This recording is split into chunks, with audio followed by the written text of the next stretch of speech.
malamig pa rin po ba tayo ngayong umaga? Yan. Maganda na po yung weather natin. So, may I ask each and every one of us to please stand up po as we start our worship today. Let us put ourselves in the presence of God. Lord God, our Father, we thank you for bringing all of us here today safe despite the unpredictable yet beautiful weather. As we gather here this Sunday, may all the things we do give praise to you, Father, for everything is from you and for you. May you search our hearts and know our anxious thoughts. Teach us to entrust them with you as we lift them all up to you today. As we look in us and we see if there is any offensive way in us, and lead us in the everlasting way you prepared for us.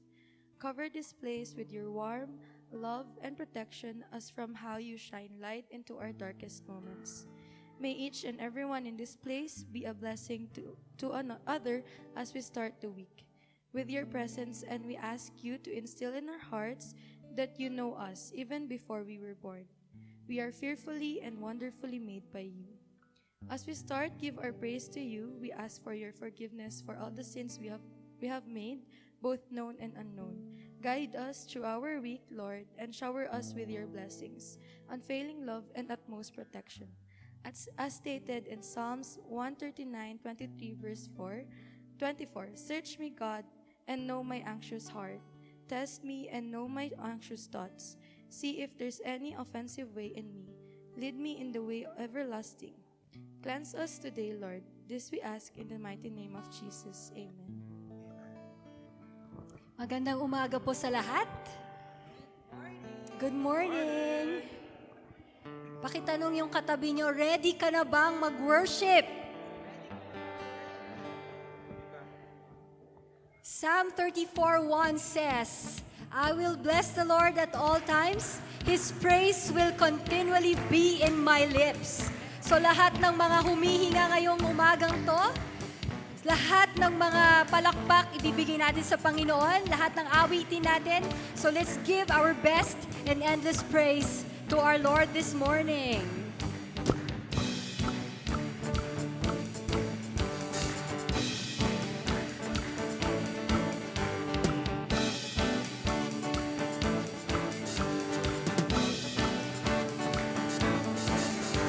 For you are God, and we lift you up. We'll keep singing, we'll keep praising, we won't stop. Give it all you got, it's so worthy of all glory. Oh, there is no other, you are forever. Lord over all, there's nobody like you, no one beside you. To you, let endless praise resound every night and day, and with no delay, let endless praise resound to you.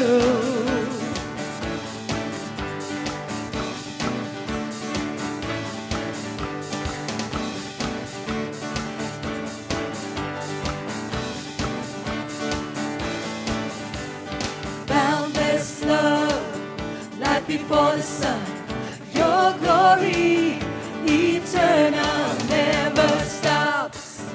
Give it all you got, creation keeps singing. Oh, there is no other, you are forever. See, Lord over all. Lord over all, there's nobody like you, no one beside you. We sing to you. To you, let endless praise resound every night and day, and with no delay, let endless praise resound to you.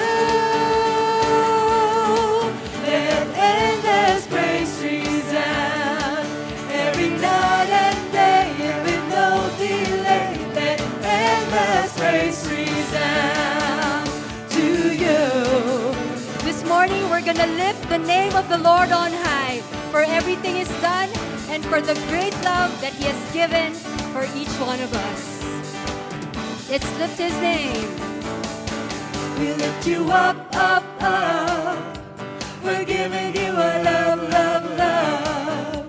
For everything you've done, done, done. Oh, we give you all our praise. Oh, let's lift up the Lord. Lift you up, up, up. Yes, Lord. We're giving you a love, love, love. For everything you've done, done, done. Oh, we give you all our Do it praise. again. We lift you up. We lift you up, up, up. We're giving you a love, love, love. For everything you've done, done, done. Oh, we give Let's you sing all that our again. We lift you up, Lord. We lift you up, up, up. We're giving you a love, love, love. For everything you've done, done, done. Oh, we give you all our praise. To you, let endless praise resound. Every night and day, and with no delay, let endless praise resound. To you, let endless praise resound. Every night and day, and with no delay, let endless praise resound. To you. Yes, Lord. We will worship you today with everything that we are. Oh, we give you our praises, oh God. Amen. Today we will declare that there is no one like our God. Sabihin natin lahat, there is no one like our God. Lord, may our songs give you honor and glory today to you alone, O Lord. Every tribe will see your glory. Every nation bow before you. All our treasure turn to ashes in the light of you.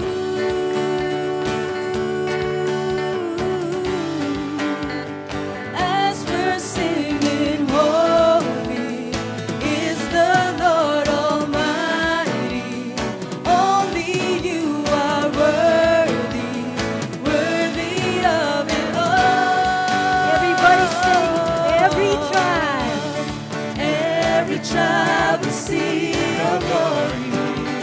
Every nation bow. Every nation bow before you. Yes, Lord, we all bow before you. All the treasure turns to ashes in the light of you. Let us all sing that holy is the Lord. As we're singing, holy is the Lord Almighty. Only you are worthy, worthy of it all. Let's all sing praise. Praise and glory, honor and strength unto our God, unto our God. Your matchless, endless love unrestrained. This is our God. Sing Every it. tribe sing praise and glory, honor and strength unto our God, unto our God. Your matchless, endless love unrestrained. This is our God. Every tribe sing, ayo, ayo, ayo, ah. Ayo, ayo, ayo, ah. Ayo, ayo, ayo, ah. Ayo, Let's all ayo, sing it again. ayo, Every ah. tribe. Every tribe will see your glory. All the nations will bow. Every nation bow before you. Yes, Lord, we will bow before you, God. All our treasure turn to ashes in the light of you. Oh, we will sing holy.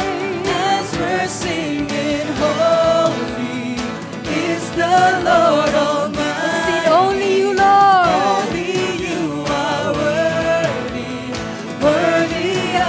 Come on, everybody. Praise and glory. Praise and glory, honor and strength unto our God, your matchless, endless love unrestrained. This is our God. Every tribe sing praise and glory, honor and strength unto our God, your matchless, endless love unrestrained. This is our God. Every tribe sing, ayo, ayo, ayo, ah. Ayo, ayo, ayo, ah. Ayo, ayo, ayo, ah. Ayo, Let's ayo, all sing, there is no one like our God. there is no one like our God. There is no one. There is no one like our God. There is no one. There is no one like our God.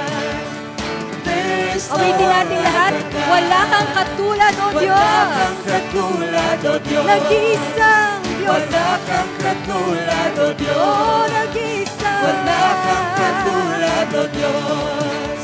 Wala kang Sabihin natin, wala kang katulad. Wala kang katulad, wala kang katulad. Wala kang katulad, wala kang katulad. Wala kang katulad, wala kang katulad. Wala kang katulad, wala kang katulad. Wala kang katulad, wala kang katulad. Wala kang katulad, wala kang katulad. Wala kang katulad, wala kang katulad. Wala kang Awitin natin muli, wala kang katulad, O Diyos. wala kang katulad, O Diyos. Wala kang katulad, O Diyos. Wala kang katulad, O Diyos. Wala kang katulad, O Diyos. There is no one like our God. There is no one like our God. There is no one. There is no one like our God. There is no one. There is no one like our God. Everybody sing. There is no one like our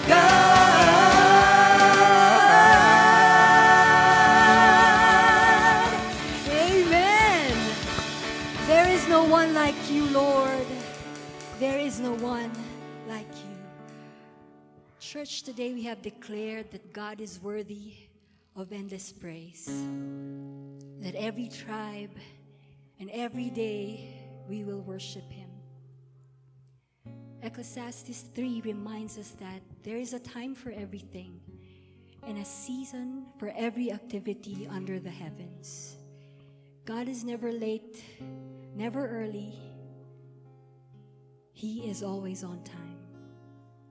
And when life feels uncertain, He reminds us in Psalm 46:10 to be still and know that He is God. So as we sing today, let us pour out our trust in the God whose timing is perfect and who will never ever change. God, today we worship You. I remember how You provided, how You held me through the night, and I remember how You sustained me when You stepped in to save my life. If I knew then what I know now, I would be still and let You work it out. Jesus, I was tossed in the water, but I never went under. You were always on time. Jesus, when I went through the fire, You were right there beside me. You were always on time. You were always, always, always on time. You were always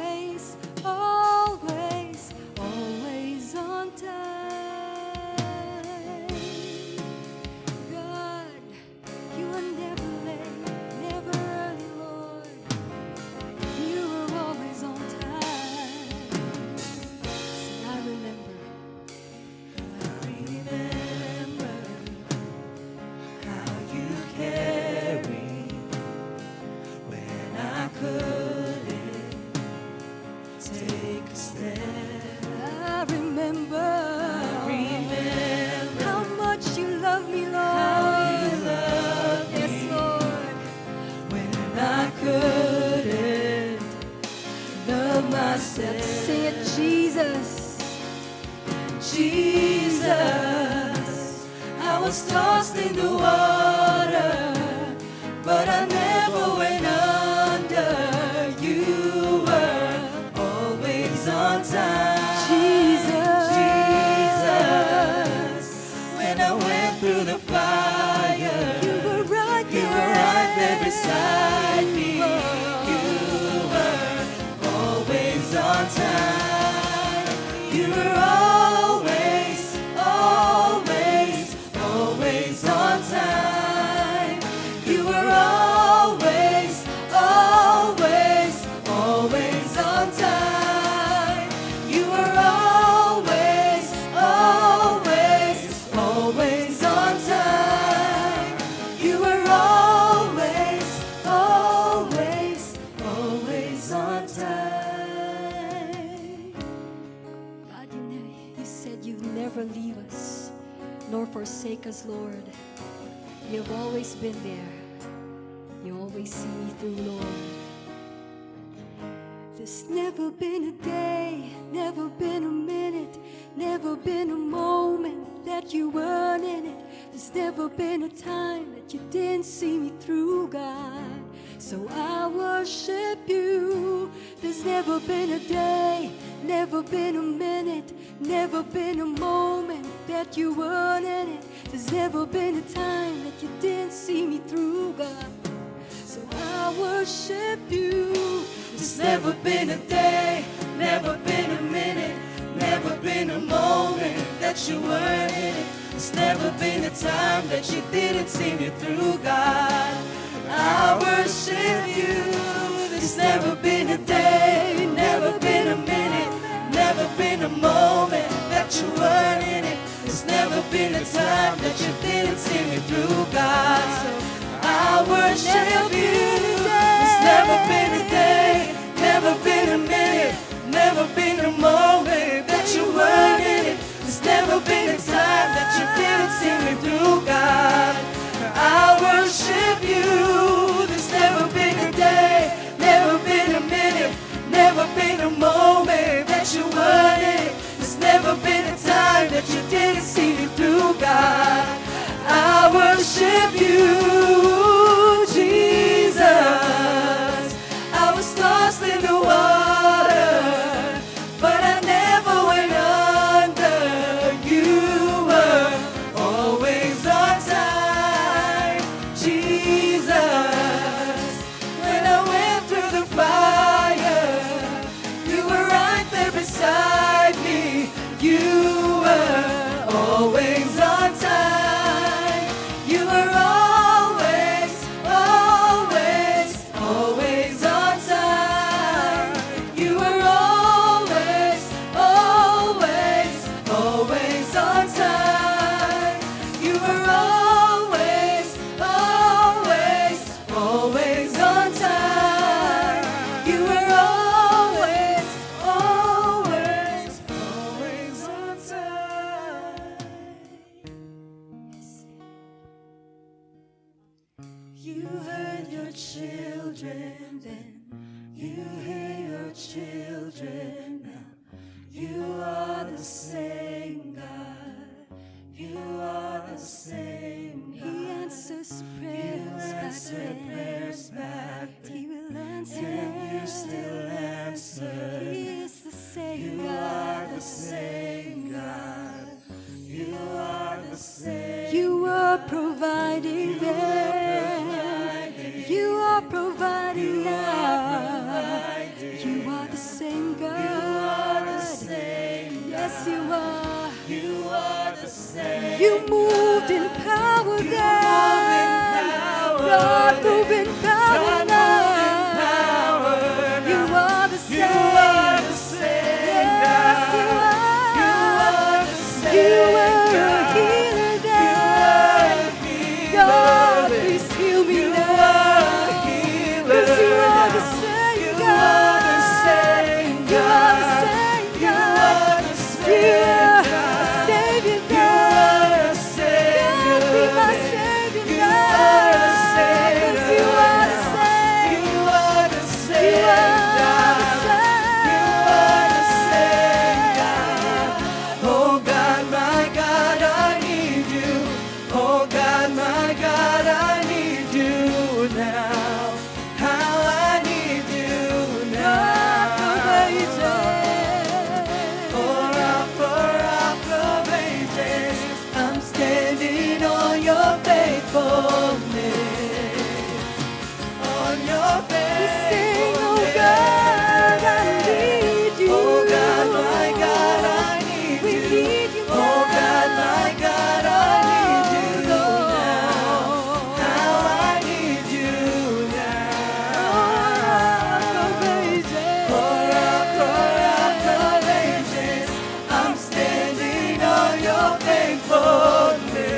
We worship you. We give you praise, oh Lord. Sing Jesus. Jesus, I was tossed in the water, but I never went under. You were always on time. Jesus, when I went through the fire, you were right there beside me. You were always on time. You were always, always, always on time. You were always, always, always on time. You were always, always, always on time. You were always, always, always on time. There's never been a day, never been a minute, never been a moment that you weren't in it. There's never been a time that you didn't see me through, God. I worship you. There's never been a day, never been a minute, never been a moment that you weren't in it. There's never been a time that you didn't see me through, God.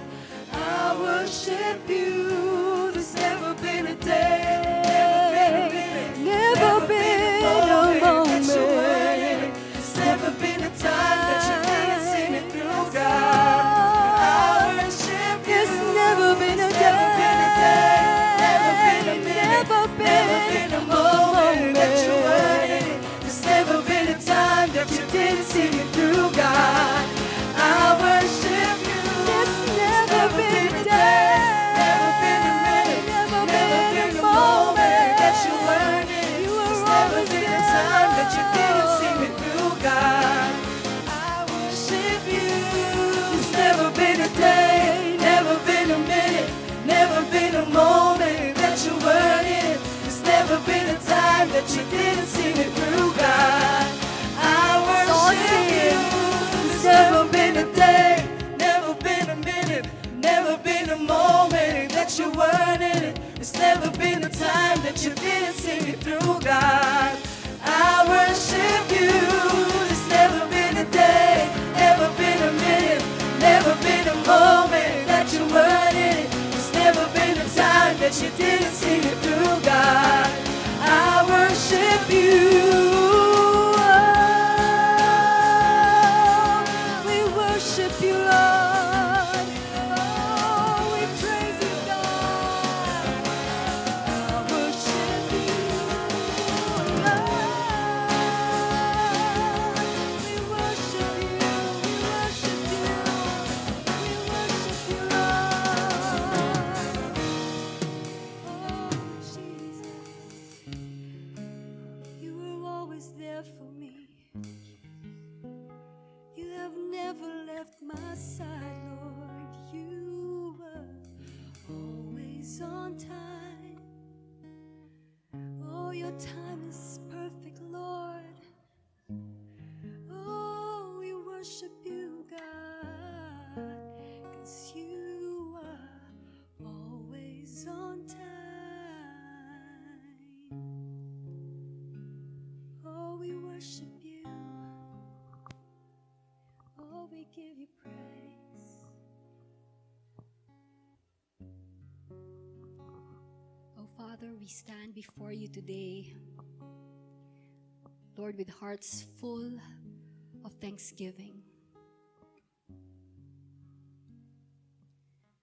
Lord, time and time again, you have proven yourself faithful. Father, we thank you for your presence that has carried us through every season of our lives. Lord, indeed, when we look back, we will see your hand guiding us, protecting us, providing for us, even in times when we did not understand. Lord, in our moments of weakness, you were our strength. In times of waiting, Lord, you continually work. And in our darkest nights, O God, you brought us into the light of a new day. Lord, thank you for your words in Ecclesiastes 3:11. You make everything beautiful in your time. Lord, we struggle to see the beauty when we are in the middle of the process. Lord, sometimes we don't understand your timing. We grow impatient, we doubt, we ask, when, Lord? Why, Lord? But today, God, we choose to trust. Trust, Lord God, that when we cannot see the whole picture, O Lord, we know that you are working. Lord, we hold on to the truth that you will never change. That you are the same yesterday, today, Lord God, and forever. The same God who has been faithful in the past is faithful today and will remain faithful in the future. God, because you never change. You will never change, O Lord. Lord, today, we lay down, O God, our worries, our struggles before you, Lord. We surrender our timeline, O God, to your perfect timing, to your perfect will, O Lord. Teach us to continually be still and know that you are God. Father, we seal this moment with gratitude and faith, declaring, O Lord, that you are faithful, that you are with us, and that you will never change. All glory, all honor, all power and praise to the one who's most worthy of it all. And everybody say, amen and amen. Let's give the Lord one big, loud round of applause. Amen and amen. We can all be seated. Alright, magandang umaga sa inyo lahat. Grabe oh. Parang gabing-gabi na. Alright, for our first set, yung kantang ito para sa mga nasa likod. I was kidding. And so good morning to everybody. Ayan, the days have been so fast. Ang bilis nung panahon. I remember waking up last Wednesday, nagising ako, inalarm ko ng ilang beses. Katulad ninyo, di ba, pag nag-alarm ng unang beses, papatayin, snooze, alarm ulit, mga 5 beses ko inalarm, bago ko naalala na, kailangan ko palang bumangon. Diba, aren't you so thankful na si Lord, hindi parang alarm clock, na pag snooze natin ay yung para sa Kanya, yung Kanyang grasya at awa, araw-araw, bago para sa atin. And since the days are so fast, di ba, January, tapos ngayon September na, ilang pikit na natin, Pasko na naman. Tapos here comes 2026. Ang bilis ng panahon, super bilis ng panahon. Kahapon may utang ka, ngayon may utang ka pa din. Pero yung pagkakaiba, kailangan mo ng bayaran. Di ba, sa mga estudyante na nandyan sa gitna, di ba, parang kailan lang estudyante kayo, ngayon estudyante pa rin. Di ba? Pero the days are so fast.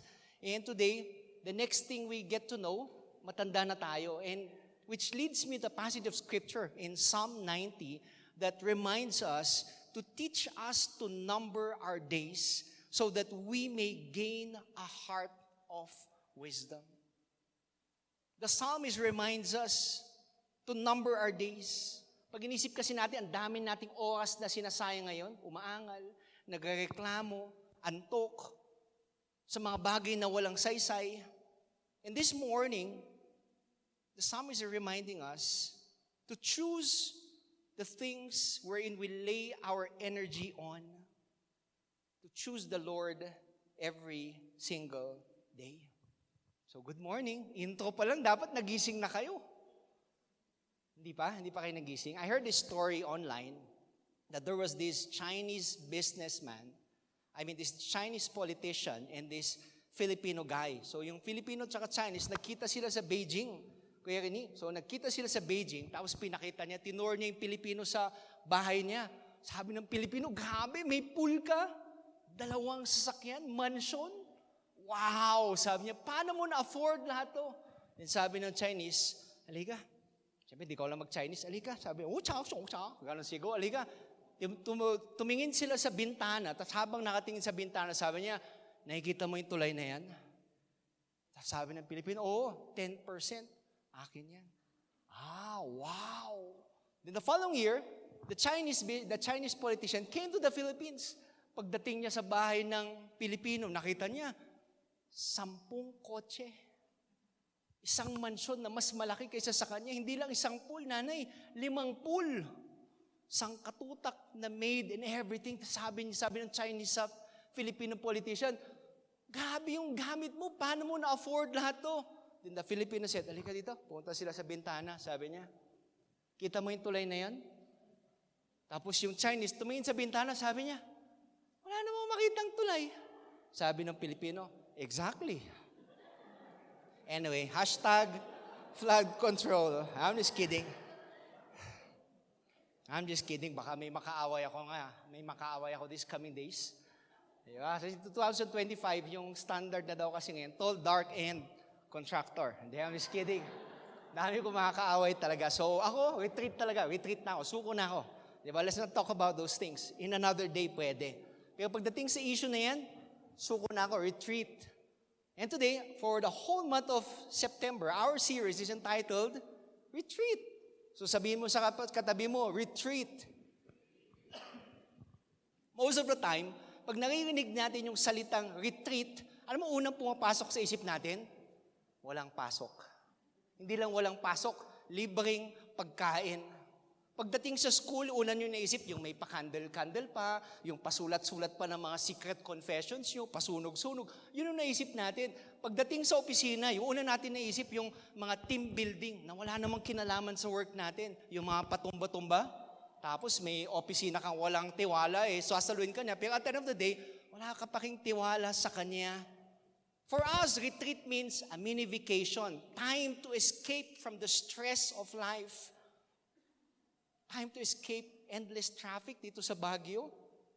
Time to escape something in order for us to properly relax. Kadalasan, kung pagod ka, yung suggestion nila, retreat. Pumunta ka sa isang retreat. Di ba? Social So sa tayo, hindi nakakaintindi sa retreat. Di ba? Pag wala kang trabaho, ano yan, pastor? Pag hindi ka nag-aaral, ano yan, pastor? Retreat, pang bakasyon. It's a time for you and yourself. So yung sagot sa pagod, retreat, sabi nila, hindi resign. Ano mo, bakit? Imagine mo, September, 4 na buwan na lang. Pag tumagal ka hanggang December, in some companies, most companies, may libre kang ham. May libre kang spaghetti. Di hintayin mo na lang yung day na yun para may libre ka before you resign. But I was thinking about the word retreat throughout the whole day. Siyempre, medyo matandaan ako. I remember a song in the 1980s, siguro late 1980s, by Gary Valenciano that says, "The warrior is a child." You ever hear that? Taas kamay, mga nakarinig na yun? Ayan, yung mga ka-age ko yan. Diba? The warrior is a child. And I'm not fond of that song, pero there was one line that really stuck me. That line that says, "I drop my sword and cry for just a while." Ano yung picture na yun, if you look at the video, the picture is what retreat is all about. Retreating right in the arms of Jesus. And in the Bible, retreat doesn't mean cowardice. Retreat means surrender. Means a surrendered life. It means surrendering to Jesus. That retreat is not cowardice, but oftentimes it's seen as courage. Hindi rin ito pahinga. Naisip natin na pag-retreat, kailangan nating magpahinga. Kundi, hindi lang siya pahinga, pero pagbabalik sa presensya ng ating Panginoon. Because sometimes, the most spiritual thing you can do is to step back, is to slow down and recharge in the shepherd who restores your soul. And that's what this series is all about. Discovering that the way forward is oftentimes a step backward with God. So this Sunday, allow me to start with this premise. Di ba kadalasan, pag nagkita-kita kayo ng mga tropa nyo, ng mga kaibigan nyo, tapos biglang yung tanong nila, kumusta pre? Kumusta beshi? Di ba yung often na sagot natin, okay lang. But aside from yung word na okay lang, there's another answer that comes top 10 in our list. Alam mo yung sagot na yan? Kumusta ka pre? Eto, busy. Ever hear that? Eto, busy lang. Chill pero busy eh. Yun yung kadalasan nilang sinasabi. Busy sa trabaho, busy sa negosyo, busy sa love life, busy sa ministry. Pero kung iisipin mo, there's something deeper beyond the answer. It reveals the condition of their soul. It reveals the condition of their life. That they're tired, that they're drained, and oftentimes they feel empty. Yun tayo. We love running around, not only in church, but throughout the whole world, empty. Nowadays, yung universal fear daw ng mga tao is not ghosts. Pag nakita sila ng ghost, baka utangan pa nila eh. Kaya nakakatakot, di ba? Hindi daw ghost yung universal fear. Hindi rin traffic. Alam mo yung worst fear ng tao ngayon is to run on 1% battery. That will make them go on panic mode. Yung kahit bago yung cellphone nila, iPhone 16 Pro Max, na kahit ganun, tapos paglabas nila ng bahay, nakita nila 1% battery, di ba? They'll go on panic mode. Parang takot na takot sila. Parang anong nangyari? Like kids nowadays can't even go out the house pag wala silang additional power. Di ba? They tag along their power bank. Kasi at the end of the day, alam mo, walang kwenta yung ganda ng cellphone mo kung wala ring battery. It's useless. Di ba, dito nga nagiging magalang yung mga bata eh, di ba? Ma, may charger ka po? Ma, dala mo ba yung power bank po? Just in order for them to charge their cell phones. Di ba yung nakakatawa? Kapag phone low ba, panic mode. Panic mode. I've yet to see a kid na hindi magpanic pag 10% yung nag-red na. Agad-agad si Mahana, maalala nilang may magulang sila. Diba? Maalala nilang gutom sila, maalala nilang kailangan kumain. They suddenly go on panic mode. But come to think of it, pag phone low bat, we go on panic. But when it is ourselves that go on 1%, when it's ourselves that run empty, when we're burned out, when we're drained, when we're stressed, parang wala lang. We go on and on. Tuloy lang sa trabaho, tuloy lang sa gala, tuloy lang sa ministry, as if kaya pa natin. And today we get to be reminded by Psalm 23, not the entirety, but the first few verses of Psalm 23, that reminds us that the Lord is our shepherd. It is in Him that we can find charging. Kaya this Sunday, simple lang ang mensahe natin. It's time to recharge. Hindi recharge sa K-drama, which I know a lot of you when you're tired, di ba? Movie marathon. Hindi recharge sa milk tea, your comfort drink, para mabigay kayo ng kaligayahan. At hindi lang recharge sa energy drink that you want to drink in order for you to have energy again for the whole week. Ang tunay na recharge, the real nature of recharging is when we go back to our shepherd. When we learn to rely on Him, when we learn to rest in Him, and when we learn to realign our life with His plan. So ultimately, the question is, kapag lobat kayo, where do you go to? Where do you go to for charging? Kape? Sa beach? Sa shopping mall? And today as we open our Bibles to Psalm 23 and discover what the Word of God has for us today, my prayer is that we find recharging, that as we listen to His words, that as we dwell in His presence, as we meditate on what He has to say, we get the recharge that we've been finally looking for. So if you have your Bibles, we encourage you to open it to Psalm 23, verses 1 to 3. And if you can stand up and read. Please join me as we give honor to the reading of God's Word this lovely morning.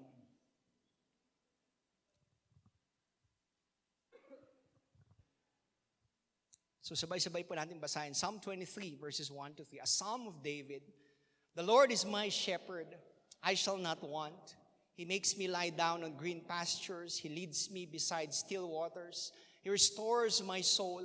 He leads me in the path of righteousness for His name's sake. Let us pray. Lord, we thank You because You are our shepherd. A shepherd who never leaves us, O Lord Father, who restores our soul, who leads us beside quiet waters, who aligns our steps for Your name's sake. As we listen to Your word today, recharge us, refreshen us, and redirect us so that our lives may bring glory to You and You alone. In Jesus' name we pray. Amen and amen. You may be seated.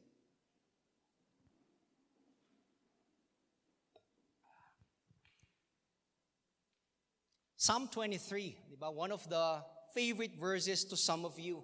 Kung bakit yung Psalm 23 is not a new verse, di ba? Kung bago sa inyo, parang wow. Pero most of the time, you get to read it in church, you get to see it all over the internet, and most often, nakikita natin yung passage of scripture nito kapag lamay. Tama ba? Kung hindi kayo nag-attend ng lamay. Diba? Psalm 23, a passage of encouragement. Pero yung Psalm 23, hindi lang para sa lamay, pero para din sa buhay. Is yung para sa ating mga buhay ngayon. And David was the one who wrote this passage of scripture. David was the one who wrote Psalm 23, reflecting when he was a shepherd. If there's one person who knows what shepherding is all about, it's David. Kaya habang sinusulat niya yung Psalm 23, he wrote it pang hugot, na every line, every verse came from his heart, knowing what a shepherd is. He knew firsthand how helpless sheep were without a shepherd. Sheep can't find food, they can't drink on their own, they can't defend themselves, and they can't survive without guidance. Yun yung essence ng Psalm 23. And looking at this, I was reminded with a video. I didn't get it kasi mas gusto kong sabihin sa inyo. A video by a 73-year-old woman. You ever watched that video? By the name of Torchy Swinson. Yung para sa kanya, she was in her bed reciting Psalm 23, the best out of memory. Sabi ko, trinay ko kanina umaga, pero baka magkamali ako. But I tried my best. Sabi ko, the past days I was rehearsing. Alam ko yung Psalm 23, pero pag sa kanya, it was like a living commentary. Na habang ni-recite niya yung Psalm 23, agad-agad explanation.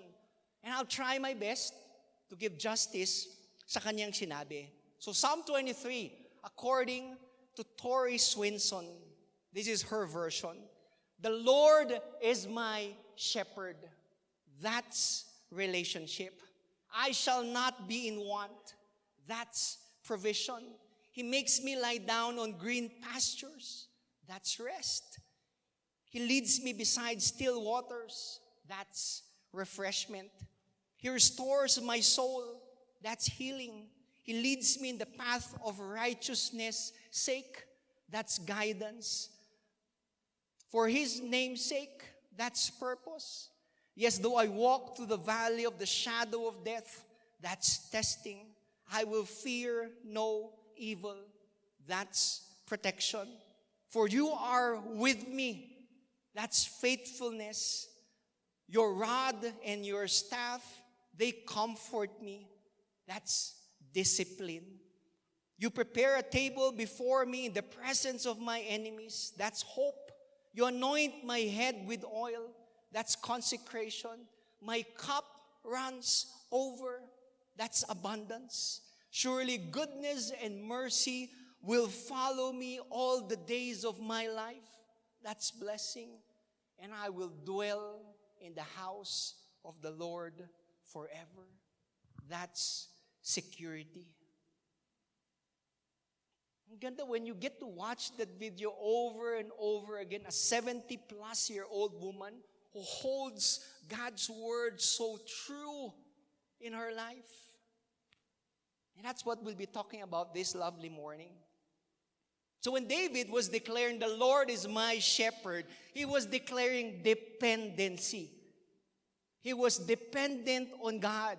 Ibig sabihin, at the end of the day, He is God, not me. The phrase means Yahweh is the one who tends. Yahweh is the one who provides. Yahweh is the one who protects. Yahweh is the one who guides. Amo dun pa lang, pag the Lord is my shepherd, I shall not be in want. Habi, busog na busog ka na eh. But the psalmist David did not cut it there. He went on, he said, He makes me lie down on green pastures. He leads me beside still waters. He gives us an imagery of not only of safety, but also of rest. Pasture and still waters or quiet waters. Then in verse 3, he says, He takes us deeper. God not only gives us rest, but also restoration. Not only restoration, but also a new direction towards a path that He calls us to. If you look at Psalm 23, it's not only a passage of scripture about comfort, but it's about recharging. It's about recharging people for His glory. And today, as we look deeper into these three verses, my prayer is that we get the recharge that we are looking for. So if Psalm 23 is a manual, di ba, parang inisip nyo, where do we start pag gusto nating ma-recharge? Saan tayo magsisimula, Pastor? Kumbaga, it's beautiful, but where do I begin? Recharging starts when we rely. Sabihin mo sa tabi mo, rely. Psalm 23 verse 1 starts that the Lord is my shepherd. I shall not be in want. I shall not lack anything. I lack nothing in some verses. Yun yung bungad pa lang sa the unang step. Yung unang step for us to recharge is to rely. Recharge begins when we learn to rely on God's provision. Yun yung umpisa. Remember, di ba, nung bata kayo, let's say 5 years old, 6 years old, and your parents bring you to the mall o punta kayong Jollibee, meron bang 5 to 6 years old na nag-aalala, may pangbayad kaya tayo? Ililibre ba ako ngayon ni Mami? Di ba, pag sinabi mo sa bata, takakain, sasama yan eh. You know why? Because he or she relies on her parent or his parent. Alam niya na, sagot ako ni Mama. Kahit saan ako pumunta, Mama's got my back. Sure siya. And that's what reliance is all about. Ganon din si David. When he said that the Lord is my shepherd, walang bakas ng pag-aalala na meron ba akong kakainin bukas? Nandyan pa ba yung si Lord bukas? There was no sign of worry in his heart. But when he said, the Lord is my shepherd, I shall not be in want. I remember a couple of years ago, ito parang when I was making this message, it brought me back memory lane. Sabi ko, 7 years ago when we helped start this ministry, we started at PBTS Chapel B, where a handful of individuals, 20 individuals, alam mo, dala lang namin, tapang ng loob, and a definite calling that came from the Lord. Yun lang yung dala-dala namin eh. We didn't know even kung saan namin, lakas loob namin sinabi, upahan namin yung Chapel B, magkano ba? 5,000. Alam mo, during that time, we didn't have 5,000 as a church kasi wala naman talaga eh. Kumbaga, inisip ko, hindi, pag nag-offering, meron yan. Pero paano pag wala? Sabi ng asawa ko, di alam mo na. Diba? Pag wala, di kailangan mag-abono. We were there for our first service. Sabi ko, Lord, paano to? When 20 individuals, tapos halos lahat doon pamilya ko. So sabi ko, walang pera, walang pera, walang pera, walang pera. Sabi ko, I was worried. Sabi ko, Lord, paano to? There was no lights, there was no big TVs. Yung first service namin, -1. We didn't have instruments, pang -1 lang. So pinatugtog, alam mo yung pinapatugtog, -1, tapos kakanta kayo, parang kayong kawawa. Oh my God, sabi ko, tatagal ba? Parang hindi ko alam parang dala-dala namin was a calling that came from the Lord and the assurance that He was with us. To cut the long story short, that day we paid the rent. Fast forward today, yan, we rent a facility, 70,000 a month. 70,000 a month. 7 years after. Amo, pag nakita, hindi nagkulang si Lord eh. Lagi siyang tapat, lagi siyang sapat. We have to rely on His provision on a daily basis. And most often, He places us on our knees to remind us that. Na minsan kasi tayo, nagre-rely na lang tayo sa sarili natin diskarte, sarili natin lakas, sarili nating abilidad, that we forget to rely on God, that truly at the end of the day, He is our good shepherd. Psalm 23 verse 1, the Lord is my shepherd, I shall not want. There's one unique fact about the sheep. They have no sense of direction. Kung pinabayaan mo yung tupa sa isang area, kahit ang lapit na nung pagkain, hindi niya pa alam. Di ba? Parang ang hirap naman pag ganun. They have very poor survival skills, yung tupa. Nakita na ba ng tupa na may pangil? Matakot na kayo pag may tupang may pangil. Nakita ng tupa tapos meron silang claws? Wala. Di ba? May armor? Wala. Pagtingin mo ng tupa, halos wala nga ngipin, they're so fluffy and everything. Alam mo yung tupa hindi marunong lumangoy? Hinagis mo sa tubig, because of their fur, it will absorb water and they would begin to sink. Grabe no, ganun yung tupa. They can easily get stuck. Pag natomba yung tupa, tapos walang tutulong, it can be ours, andun lang sila. Grabe no, pang-isip mo. Grabe. And, if you look at it, di ba, of all the things na pwedeng i-compare, nung sabi, the Lord is my shepherd, it means one thing. He's the shepherd and we are the, ulitin ko the Lord is my shepherd. It means that He's the shepherd and we are the sheep. Ibig sabihin nun, He is God. We are not. And when David used the imagery that we are sheep, di ba kanina nakakatawa, but it sounds so much like us. Pag may problema, we panic. Just like the sheep that gets stuck on their belly, tayo din, we get stuck in our sin, we get stuck in stress, and at the end of the day, we can't stand up by ourselves. We need a shepherd to flip us upward again. That's when David said, the Lord is my shepherd. It was personal. It revealed a relationship between him and his Father. And that reminds us of who God is in our life. That He is our Father and that He is your shepherd. That sheep are totally dependent creatures. They don't know how to hunt. Nakakita na ba kayo?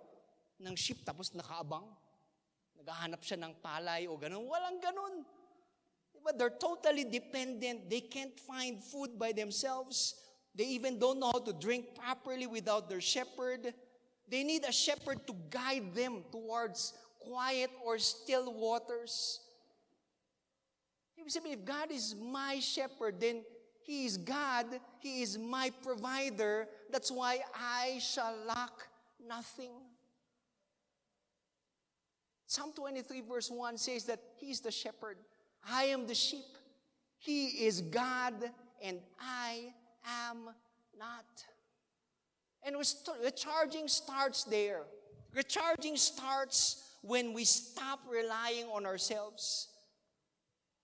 Recharging starts when you stop relying on yourself and start relying on the shepherd. You know why? The Lord is my shepherd. I am the sheep. It means that at the end of the day, I am limited. He is unlimited. When we reflect on our limitations, oftentimes we don't want to think about our limitation. Inisip palagi natin, malakas ako. Kaya ko to. Pero yung madalas na inisip natin na we're strong, it's not that we're strong, it's that we are stubborn. Matigas yung ating ulo, taas kamay yung mga matitigas yung ulo. Ngayon, kung hindi nagtaas yung kamay ng kapitbahay mo, di ba, tuktukin mo nga? Matigas nga. You know why? We're stubborn and we want to push and push and push. Kahit lobat na tayo, we want to continue and continue. Para sa atin, nasa kulturan tayo ng kaya pa natin. Kaya pa natin. We want to go on and on and on. But David wants to remind us that oftentimes we want to become our own shepherd. You ever try that? You want to be your own shepherd? You want to be your own God hanggang maubos ka?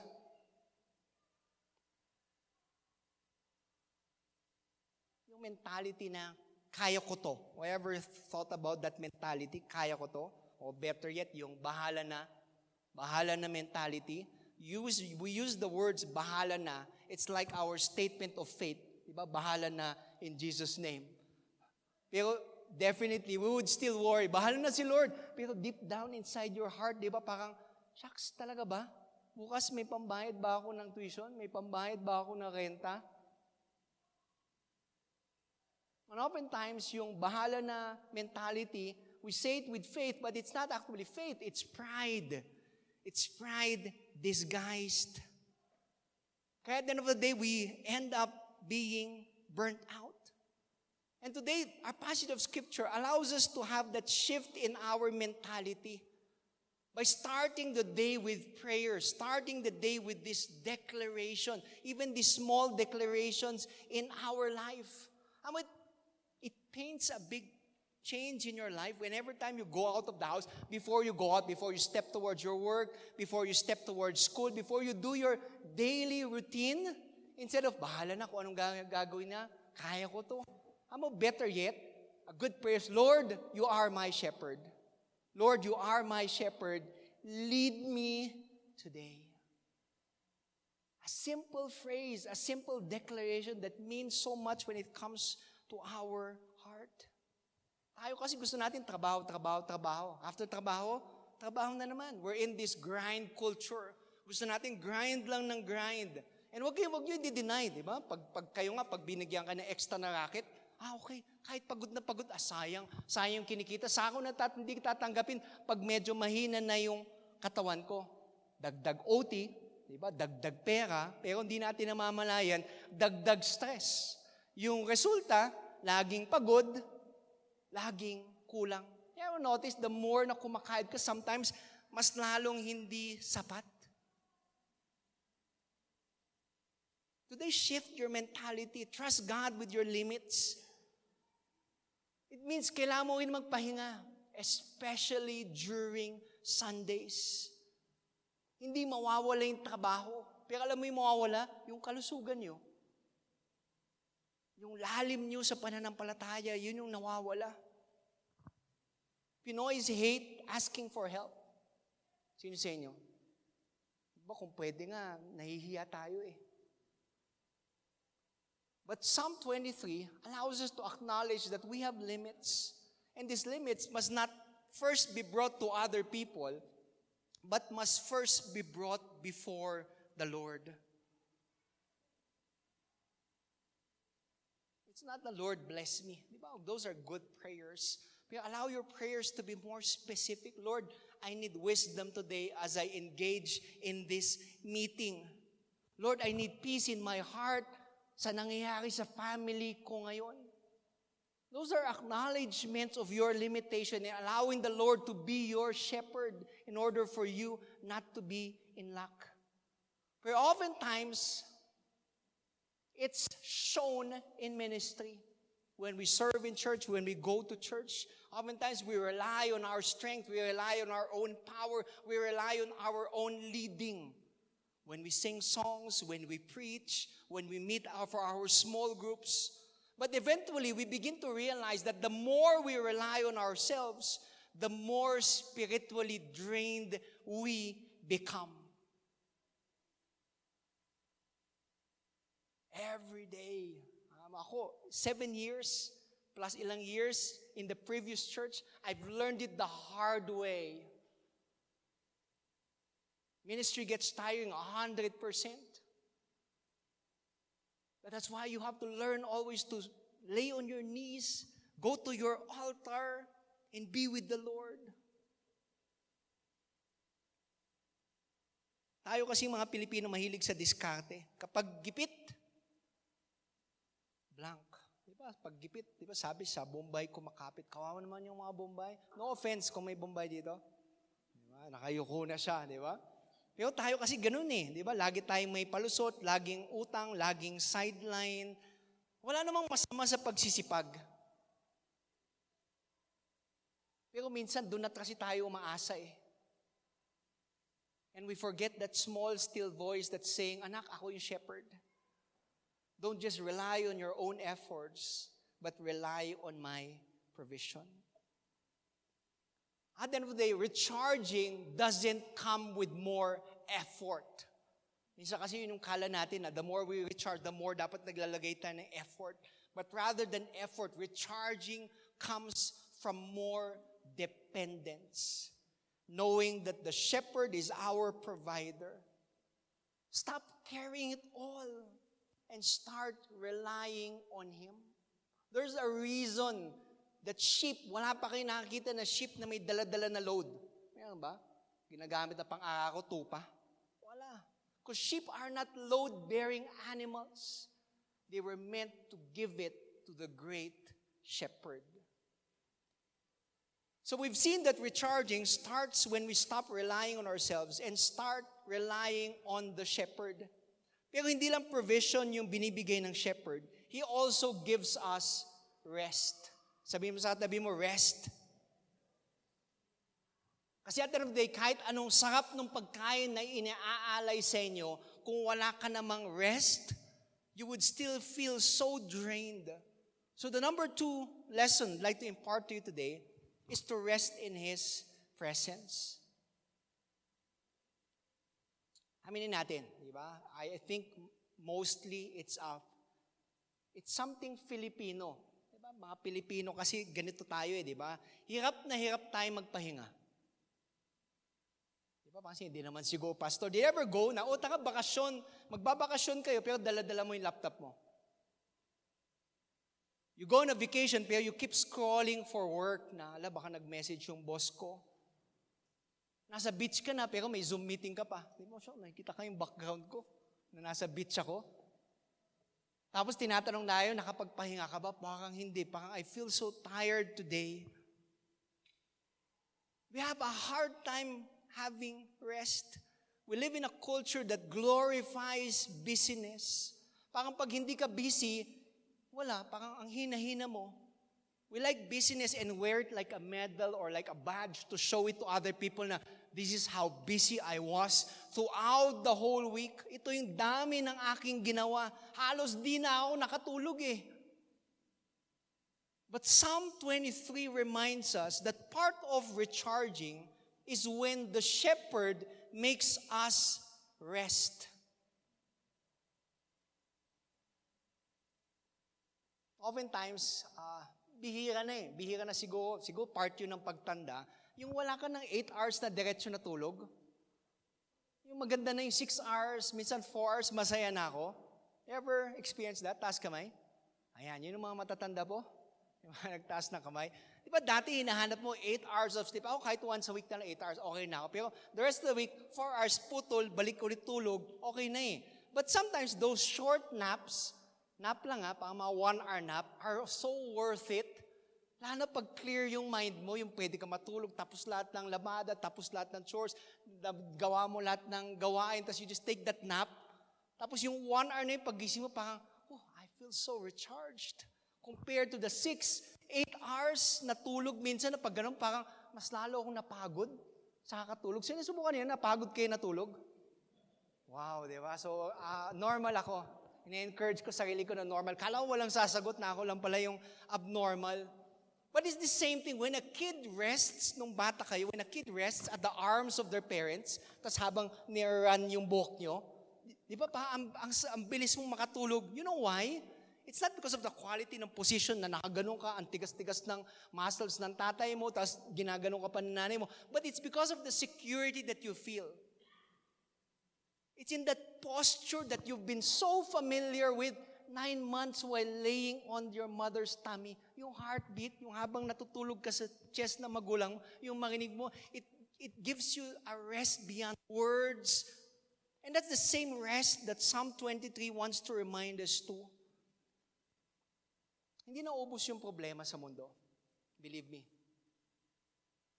The more you grind, the more you do stuff, andyan pa rin eh. Pagkatapos ng isang problema na solusyon mo, darating ulit yung isa eh. But it's knowing that He is your shepherd and that He makes you rest. He makes you lie down on green pastures. He allows you to rest in His presence. Going back to verse 2 in our passage of Scripture, David uses this imagery of sheep finding true rest. Hindi lang pahinga para sa pagod nating katawan, pero pahinga din para sa ating mga kaluluwa. The word lie down suggests being settled, being secured. Na before you get to rest, it's a secured type of rest. Ang ganda na He makes me lie down. You see, it's not optional. The shepherd will make you lie down. Kasi kung tayo lang, kung 24 hours, tas hindi skinedule na gabi kailangang matulog, I guess a lot of us gusto natin kayod. Kung hindi sasabihin ng body natin na, tama na, pagod ka na, kayod pa rin ng kayod. That's the lure today of having an online work. Di ba, pag ganun, pag inisip mo, biglang in-offer ka naman, kaya ko pa yata kasi nasa bahay naman ako, kaya ko pa yata. You'll have one work, 2 works, 3 works. Di mo na mamala, 4 na work mo. Tapos sasabihin mo, kaya ko pa naman until your body constantly breaks down. But here notice, He said, He makes me lie down. And sheep don't naturally rest. They don't. Sheep don't naturally lie down.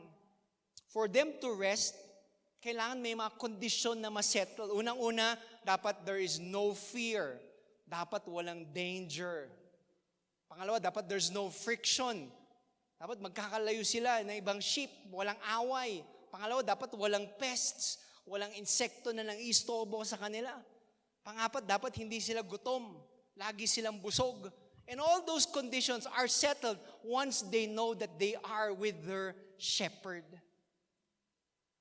And true rest, mga kapatid, only happens when the shepherd removes the anxieties in our heart and in our minds that keep us restless.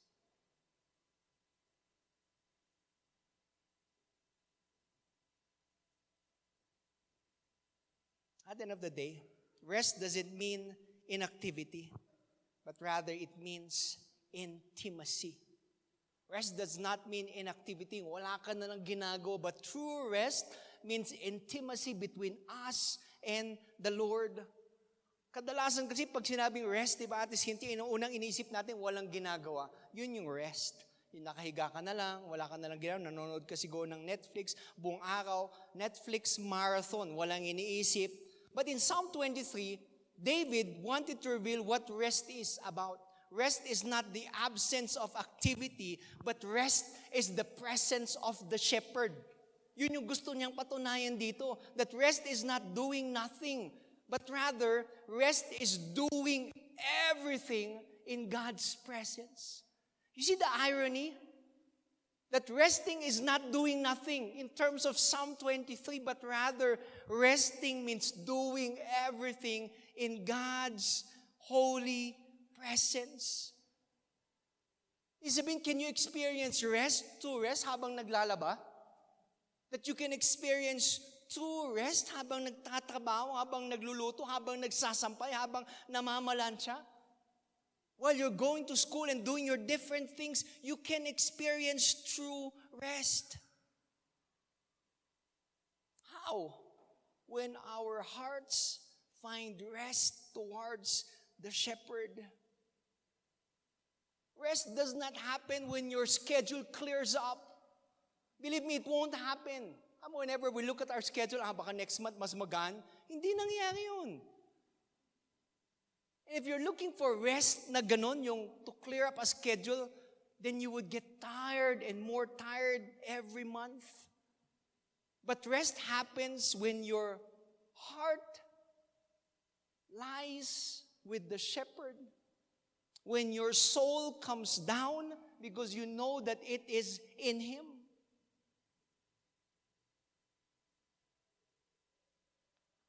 The past months was really toxic. Di ba? Grabe. Everything, lahat-lahat, grabe. Sabi ko nga, if there's a person here who understands well what a pastor goes to, yan, si Doc Armand. Grabe, schedules, meetups, fixing things, planning, preaching, going outside to help the body of ministry. It was really tiring. Super, super tiring. Na at the end of the day, sabi ko, Lord, alam mo yung dasal ko lang, Lord, payakap. I don't know if you've had that prayer, you've had that longing, Lord, payakap lang. Alam mo, you're so tired, Lord, payakap. Then that day, sabi ko, I decided to visit my mom. Sabi ko, visit na lang ako sa mom ko para andun. And when I saw my mom was standing up. She was walking, she was there. Alam mo yung ginawa ko una? Pagdating sa kwarto niya, yun niyakap ko siya. And in return, she also hugged me. Alam mo yung yakap na yan, alam mo yung yakap ng magulang? When you're young, yung binuli ka sa school, ang dami yung homework, ang dami yung problema. But when you come home, then you are in your parents' embrace. Diba, there's that certain security and peace that you experience that at the end of the day, everything's gonna be okay. Alam mo yung yakap na yun meant so much to me because it reminded me of God's embrace. Na parang yung hinahanap ko na yakap, Lord, payakap, He gave it to me through my parents. Alam mo yung yakap na yun na despite everything that's been happening in the past months, I got your back. You can find rest. Alam mo yung mahirap doon, knowing that my mom was in pain, tapos kaya niyang yumakap din and still absorb yung frustration and everything, knowing na we're here. Andito lang kami. It's the same yakap, it's the same embrace that the Lord gives us in order for us to experience His daily presence. A simple prayer can mean so much. And if you desire it today, He will give it to you.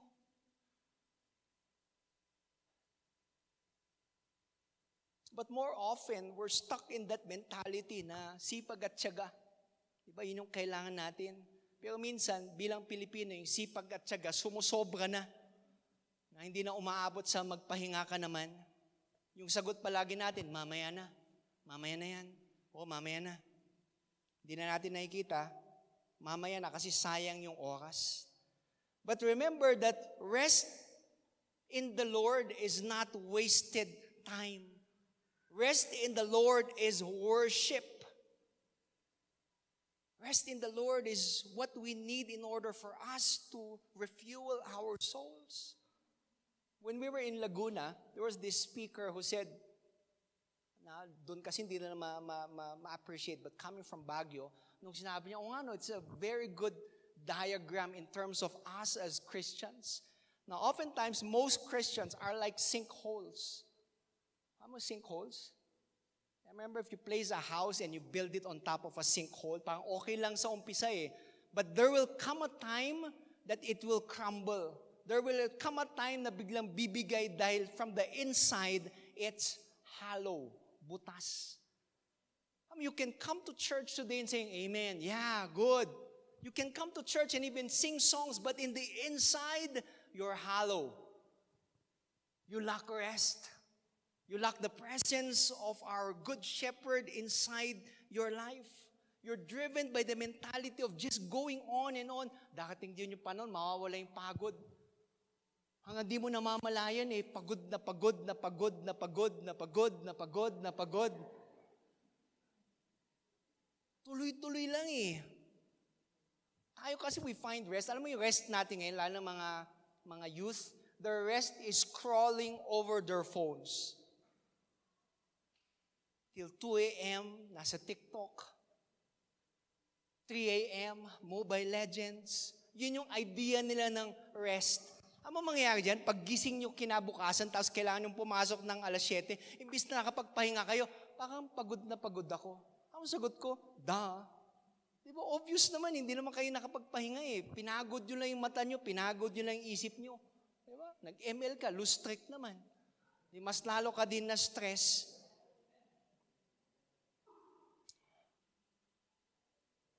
We like mindless scrolling. Imbis na mindless scrolling, let's replace it with mindful resting. Kaya it's very important to go on a prayer walk. If you have so much energy that you did not use throughout the day, maganda dun, just go around, just walk, do a prayer walk. Don't just walk, but pray. Listen to music. It's so good to do your devotions at night. Kasi nakakatulog kayo, gising nyo, amen na, yung prayer nyo. Ayun yung true rest.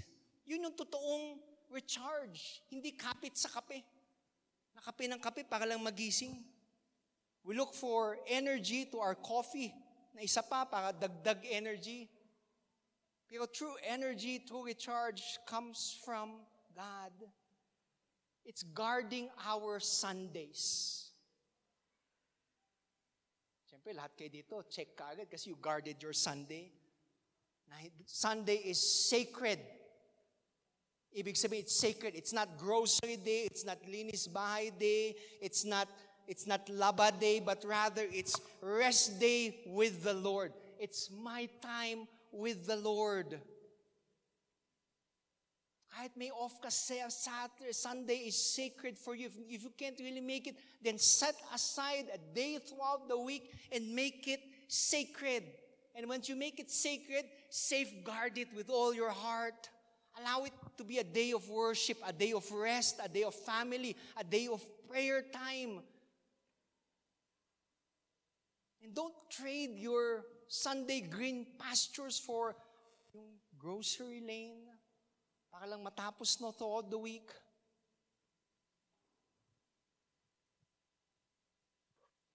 One unique thing about sheep is that sheep only find true rest if their shepherd is near. And it's the same thing. We only find true rest when we know that we are with Jesus. Kaya yun yung tunay na pahinga, hindi pagtulog yun yung tunay na pahinga. Pahinga na kasama mo si Kristo. Yun yung rest in peace. Parang ayaw nyo di ba? Rest in peace. So lastly, we've learned that the shepherd provides and that He gives us true rest in His presence. Pero ang recharge ay hindi lang tungkol sa pahinga.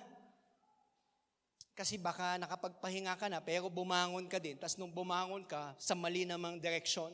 Di ba yung tawag doon, mali daw yung gising. Kaya true recharge comes with us also realigning ourselves towards His path. And number 3 point is very important, to realign with His path. When David says, He restores my soul, He guides me in the path of righteousness for His name's sake, he shows us that recharging is not just about feeling better. Recharging is not only about feeling better, but recharging is about living better. Diba, think about it. Nag-charge ka ba ng cellphone nyo, para mas maliwanag lang yung screen?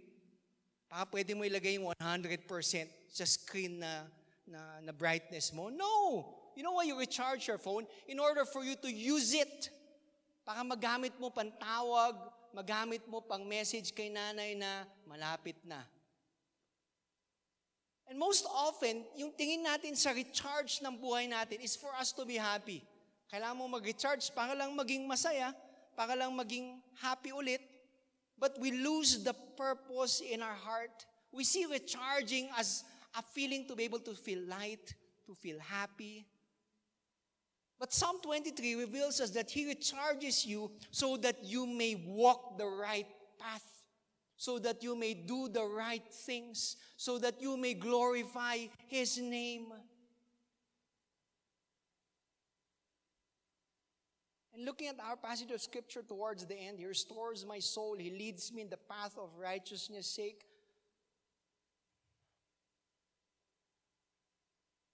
Restore here means to bring back, to turn around, to redirect. Hindi lang refreshment, kundi repentance and renewal. Right path here is not just about straight paths, but paths of righteousness, the way that aligns with God's character.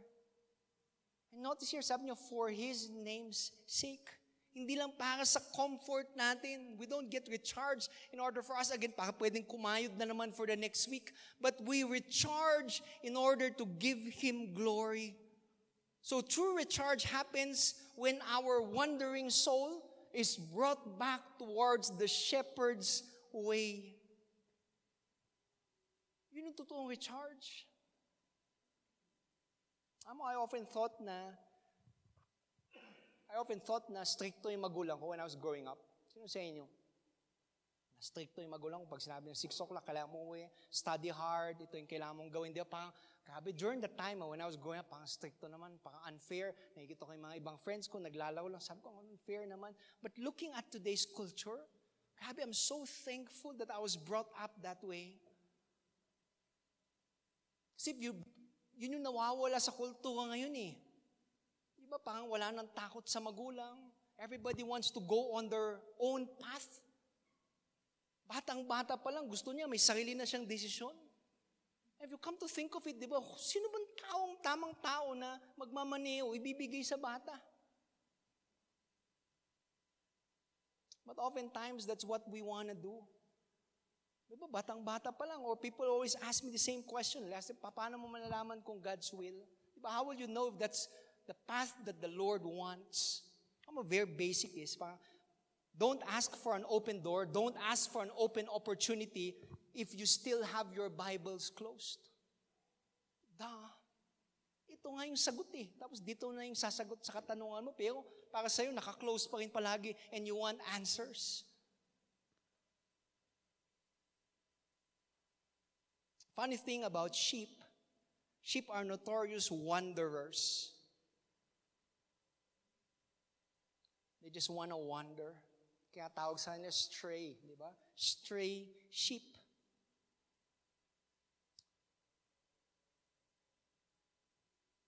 And shepherds have to constantly lift them and realign them, not only when they're stuck, but most especially when they have lost their way. So lastly, Psalm 23 says, He restores my soul, He guides me in the path of righteousness for His name's sake. Notice mga kapatid, God doesn't just recharge us so that we may be refreshed. Sabihin, parang yung feeling natin, parang presko ulit tayo. Hindi lang ito spiritual spa, but He recharges our soul so that He can redirect our steps. Kasi aanin natin yung isang cellphone that is fully charged kung wala naman siyang signal. Di ba yun yung pinakapangit siguro, fully charged yung phone mo, pero wala naman akong signal. Aanhin mo yung bagay na yan. It's the same thing in our lives. What happens when the Lord refreshes us, when He restores us, He gives us purpose. He gives us direction. Pwedeng full of energy ka na ngayon, pero mali naman yung landas mo. Sayang lang yung recharge mo sa buhay. That's why God not only restores us from the inside, but He realigns us on the outside. He points us on a right path, the path of righteousness. Hindi lang para gumaan yung pakaramdam natin, pero para maging tama yung nilalakaran natin.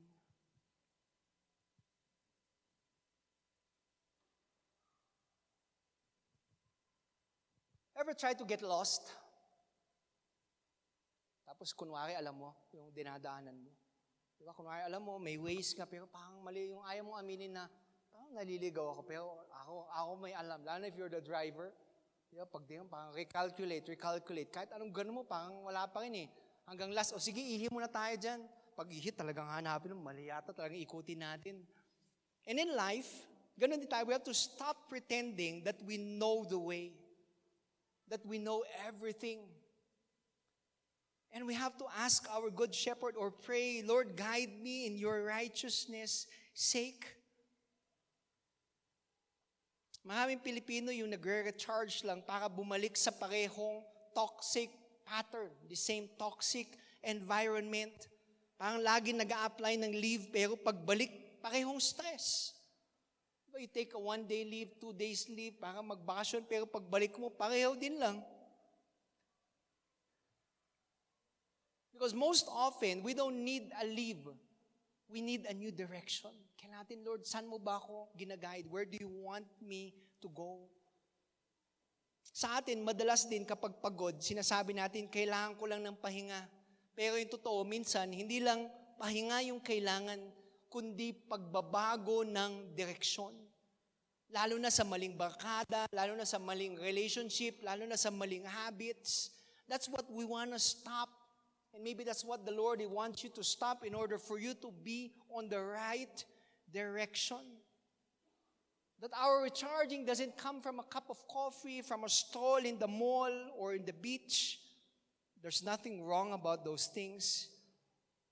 But if we go back to the same cycle that we do, guaranteed, mauubos ulit yung energy ninyo. And God is telling us today, anak, i-recharge kita not just for survival, but rather to give you a sense of purpose and direction. Parang motor, di ba? Kung mahilig kayo motor, do you ever try na yung full tank sa motor kasi parang 200 full tank na? Di ba? Ang sarap magpa-full tank, sana all, parang kotse sana, gano'n na pag full tank. Hindi abot ng 1,000. Pero pag motor, full tank. Di ba? Parang gano'n, 3 liters, gano'n. Pag na full tank yung motor, di ba? Parang ang layo ng marating mo. But ever imagine, full tank nga yung motor mo, pero flat naman yung gulong mo.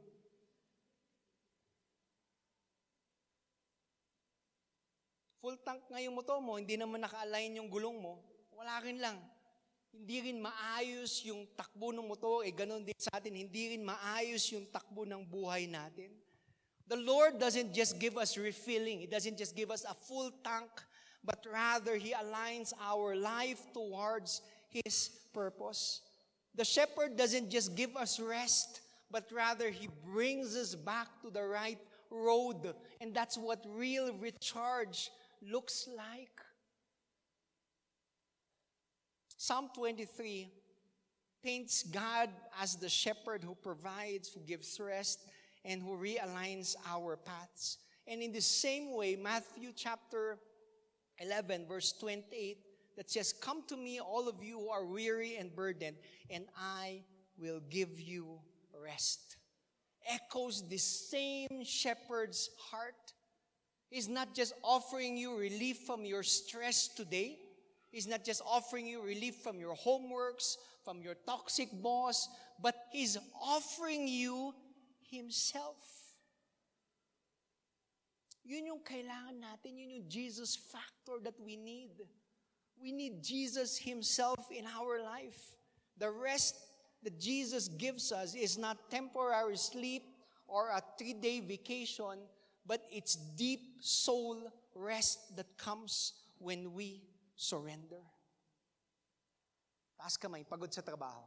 Ay, hindi, wag na. Pag andito yung boss mo, wag. Baka magagalit. So, taas kilay lang kung pagod kayo sa trabaho. Ayan. Pagod sa schoolwork. Pagod sa katabi mo ngayon. Or better yet, expectations sa family. Pagod. Pagod sa financial stress. Bigat sa utang. Relational issues. Yung bigat ng kasalanan na tinatago. And all of those things, Jesus is offering us, come to me. He's not telling you, puntahan mo yon, puntahan mo magulang mo. He said, come to me. He didn't say, come to religion. He said, come to me. He didn't say, come to self-help. He said, come to me. You want true recharge, you want rest, come to Jesus. Because at the end of the day, recharge is not found in a place. It's found in a person.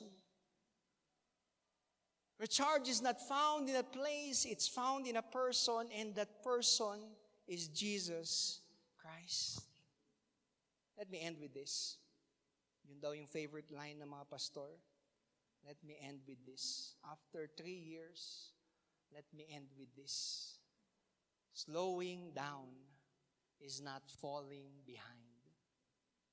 Slowing down is falling into the shepherd's arms. Our culture tells us that slowing down feels like failure. Slowing down feels like sayang sa oras. Wala ka namang ginagawa. But Psalm 23 tells us that slowing down is not about losing progress. It's about gaining His very presence. Ako pagdating sa sheep, just remember this thought. Pagdating sa sheep don't measure progress by their speed. Para sa tupa, walang pabilisan. But sheep measures their progress by their distance towards their shepherd. Para sa sheep, hindi ko kailangan magmadali kung kasama ko yung aking shepherd. Life may tell you that it's a race. But as long as you are with your shepherd and that you know that He is your shepherd, then it's not a race. But you must then focus on your distance towards the shepherd. Let me end with this. Kita mo, pangalawang beses ko na sinabi yun. Ever tried flying a kite? Ever tried to fly a kite? Wala akong kite eh. Gagawa sana ako sa bahay.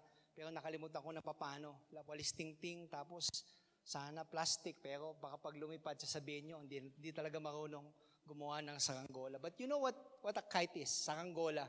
If you've been growing up, di ba? Pag gumawa kayo ng saranggola and you ever played with a kite, di ba, the more you pull it, tapos hilahin siya ng hangin, the more lilipad. Di ba, una tatakbo ka pa para lang malagyan mo ng buwelo yung saranggola. Then when it gets to fly, di ba, you gently release the yarn or the thread or yung tali.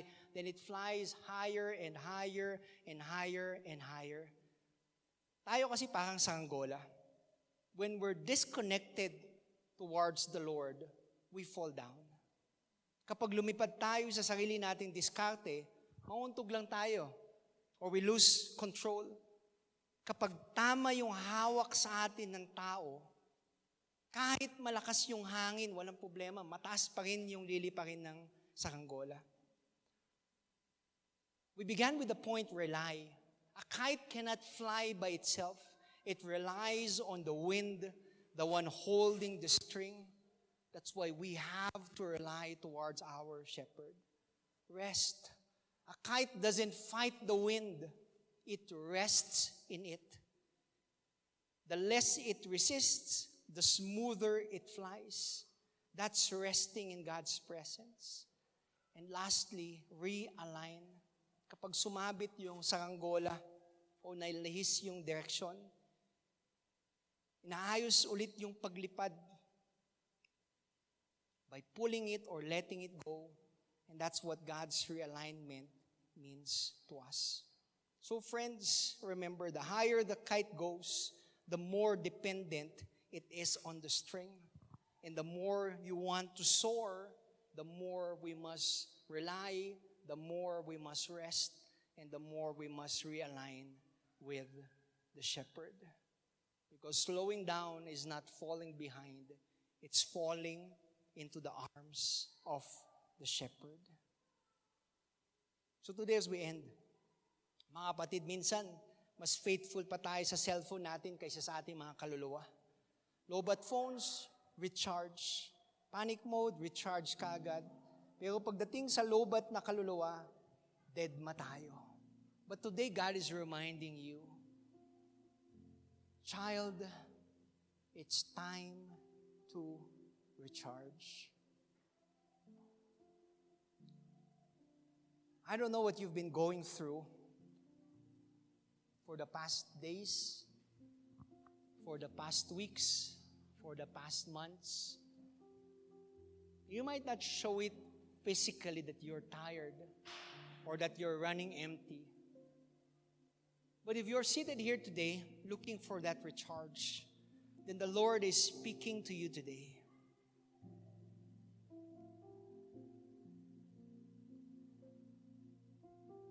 If you're looking for true and honest rest, it can only be found in His presence. That as we reflect on Psalm 23, May the Lord be our shepherd, wherein we can fully declare that I have everything that I need. That our good and gracious God lets me rest in green pastures. And He leads me beside quiet waters. That in the quietness of that moment, you get to hear His voice. That our shepherd renews our strength. He guides us along right paths to bring honor to His name.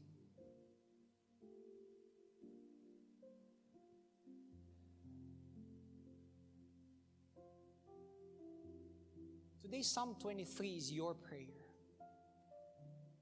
It becomes personal if you're tired, if you're weary, if you've been running empty,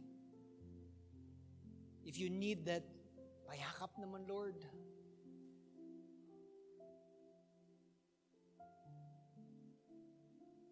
Then He is not distant.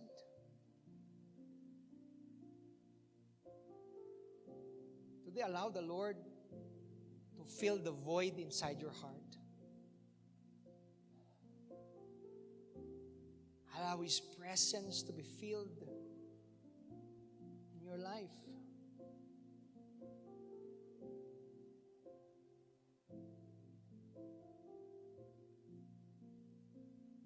That if you're that person today, as an act of surrender, as an act of retreat, I want you to put your right or your left hand towards your heart and make that honest prayer today. Lord, I'm tired. Lord, pagod ako. I'm empty and I need You.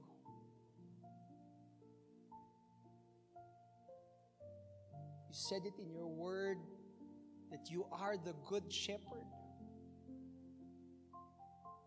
And today, while hearing the Psalm of David, I realize that You are the source of our strength and the place of true rest. Today, Father, pagod na akong habulin yung sarili kong diskarte sa pag-iisip na kaya kong mabuhay na mag-isa. And too often, I have relied on my own self. But today, Father, I confess that I am the sheep in need of the shepherd. Teach us to rely on Your provision and not on our own power. Teach us to truly rest in Your presence, to slow down and know that You are God. And where we have wandered, please align our steps towards Your righteous path. Today, O Lord, we lay down every burden. Truly, sheep are not load-bearing animals, and today allow us to lay down every weariness, every low-bat moment of our lives, moments where we fail, moments of discouragement, and knowing that when we fall, we are not behind, but rather we are falling into Your arms. Recharge us today, Father. Restore our soul. Lead us beside quiet waters. Guide us towards Your path. This is our prayer. In Jesus' name we pray. Who is our good shepherd. Amen and amen. Isang malalim na paghinga, kapatid.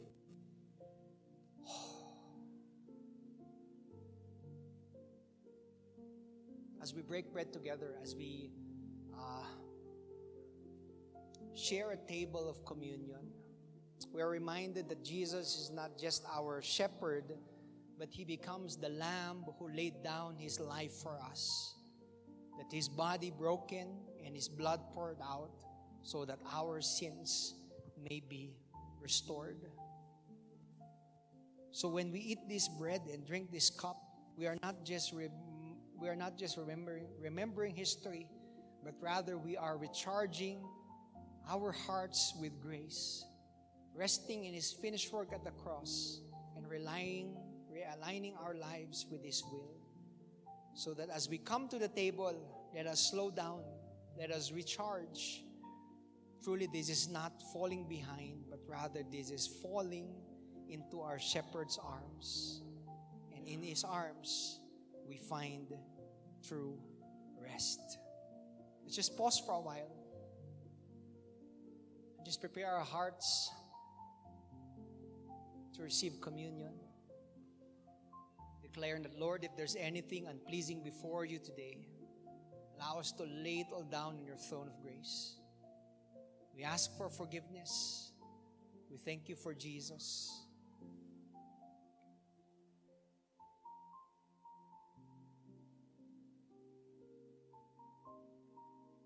1 Corinthians chapter 11, for I received from the Lord what I also pass unto you.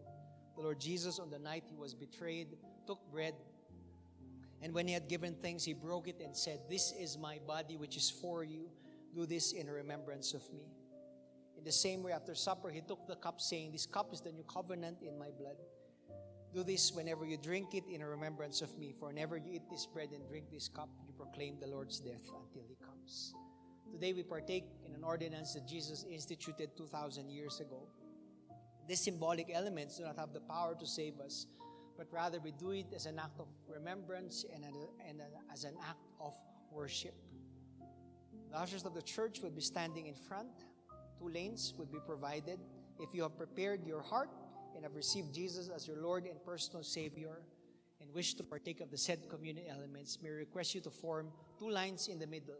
And approaching the front, you may partake of the said communion elements. You may begin.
Alright.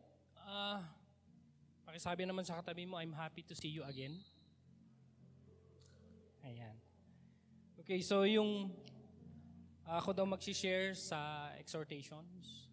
So, nakausap ako ni Sister Aisel. So, yung verse natin is sa Deuteronomy 14, 22 to 29. Basahin ko na lang sa King James Version. Okay? So, verse 23, thou shalt truly tithe all the increase of thy seed, that the field bring forth year by year. Verse 23, and thou shalt eat before the Lord thy God in the place which he shall choose to place his name there. The tithe of thy corn, of thy wine, and thy oil, and the firstly of thy herds, and of thy flock, that thou may learn to fear the Lord thy God always. 24, and if the way be too long for thee, so that thou art not able to carry it, if the place be too far from there, which the Lord thy God shall choose to set his name there, when the Lord God hath blessed thee. 25, then shall thou turn into money, and build up the money in thine hand, and shall go unto the place which the Lord thy God shall choose. 26, and thou shall bestow that money for whatever thy soul lusts after, for oxen, or for sheep, or for wine, or for strong drink, for whatever thy soul desireth, and thou shalt eat there before the Lord our God. Thou shalt rejoice, thou and thine household, and the Levite that is within thy gates. Thou shalt not forsake him, for that hath no part nor inheritance with thee. At the end of the 3 years, thou shalt bring forth all the tithe thine increase the same year, and shall lay it up within the gates. Last verse, and the Levite, because had no part nor inheritance with thee, and the strangers, and the fatherless, and the widow, which are within the gates, shall come and shall eat and be satisfied, that the Lord thy God may bless thee in all the work of thine hand which thou dost. Bigyan ko lang kayo ng acronym sa tithe. Okay? Tithe is a way of letter T, thanking Him for a bountiful harvest. So, kailangan nating iset aside. Hindi pwede magre-reason out kayo na wala kayong itatithe. Kasi hindi nyo siya sinet aside, kaya kayo nagre-reason. Sabi niya, reasons as always, reasons to fail, not to succeed. Investing now for an increase of future harvest. Pag wala kayong itananim, wala kayong aanihin. You need to invest. You need to plant a seed. No? T, trusting Him always for more blessings to come. Anong kailangan natin doon? Rely, sabi nga ni P. Mike, no? Share, celebrate your blessings to others. H, handling His priestly blessings properly.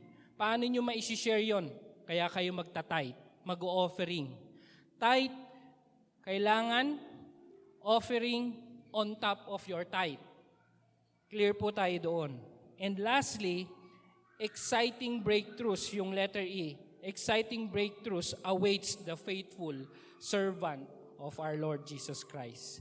And sabi niya sa verse 29, then the Lord your God will bless you in all your works. So blessed be the reading of the word of the Lord.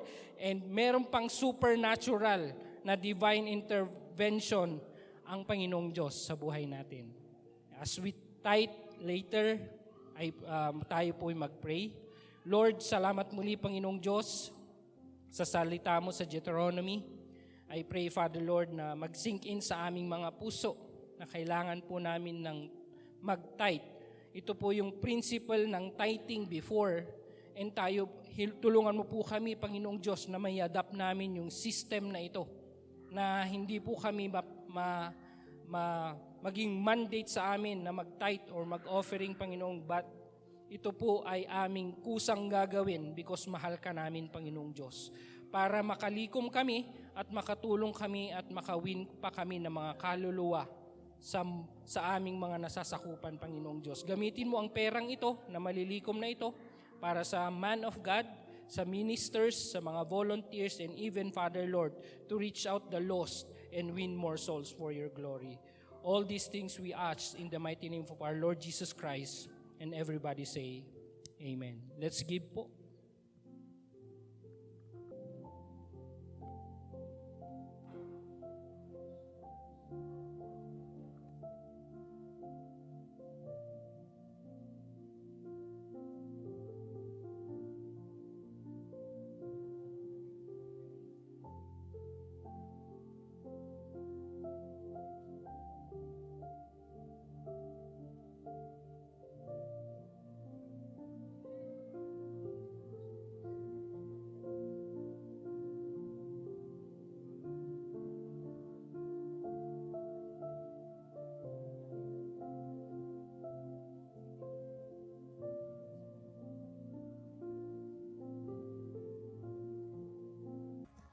Good morning po, church. So here are some announcements po. Are you ready to hear what's coming up this week? So first, Sports and Games Day po. Calling all youth. Taas po ng kamay ang ating youth and yung mga feeling youth at heart daw po. Last week, we had archery. Thank you po, Kuya Doyle. And badminton. This week, more games are coming your way. Happening this Saturday, September 13, 11 a.m. here po at the center. Join us for a Sports and Games Day. Want to join? Look for Ate Carissa. For Zumbahay, September 13 din po. Mommies, kayo naman. Zumbahay is also this Saturday at 10 a.m. here at the center. Ask Mama Lisa for details. And don't forget to bring your energy and smiles. For Tuesday small groups, Hungry for the Word midweek. Join us every Tuesday po here at 5:30 p.m. See Coach Kevin or Pastor Maya to join in. For Men in Light, men, mark your calendars. Your next bonfire fellowship is coming soon. Details will be announced in your GC, so stay tuned and connect with Pastor Maya. For our prayer requests, got something to pray for, we're here for you. Prayer forms are at the reception or just talk to any of our leaders. And don't forget, our midweek prayer gathering is every Wednesday po, 5:30 p.m. here at the center. Powerful worship, powerful prayer, don't miss it. So let's get moving together also for our daily fitness walk, jog, or run. If the weather is good, join us every morning except Saturdays and Sundays at Camp John Hay. Ask Pastor Mike for more info po. So be involved. You can be a part of what God is doing by showing up, praying, or supporting your harvest groups. Stay connected and don't miss out. Follow One Beat Christian Ministries online, YouTube for our Sunday service recordings, Facebook for our devotions and updates, Spotify for our audio messages. Subscribe and follow, and let's spread the word everywhere. Beyond Sundays, beyond church building, we beat for Jesus everywhere, every day. That's all for the announcements, church. Let's live out our faith this week. Have a blessed Sunday po, everyone. Okay, let's all stand up as we end. Alam ko, gutom na kayo. But this is very significant that we allow ourselves to be channels of blessing towards each other by praying with and praying for one another. Bago tayo magdasal, we get to recite 1 Peter 2:9. Tapos pagkatapos nating magdasal, ito na yung part na baka kayo yung kasagutan sa pangangailangan ng ibang tao na yung yakap na galing sa Panginoon. So as you pray for one another, di ba, lalo na pag, siyempre naman, same sex, di ba, boy, hindi to chance para yakapin mo yung crush mo, but an opportunity for us to be a channel of blessing in order for others to experience the love that comes from the Lord. So before we pray, let's all recite 1 Peter 2:9. But you are a chosen people, a royal priesthood, a holy nation, God's special possession, that you may declare the praises of Him who called you out of darkness into His wonderful light. Let's look for somebody to pray for this morning.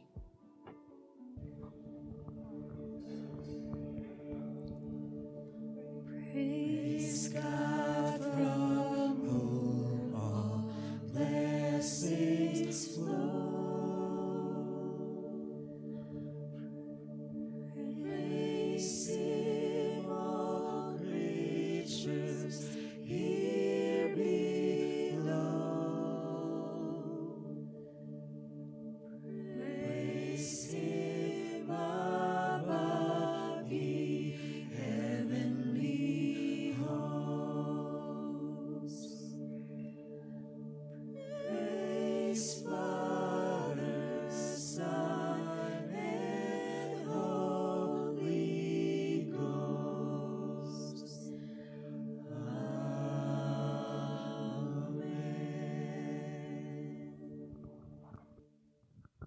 Let us pray. Heavenly Father, we thank you that you are our good shepherd and that in your presence we shall not be in lack.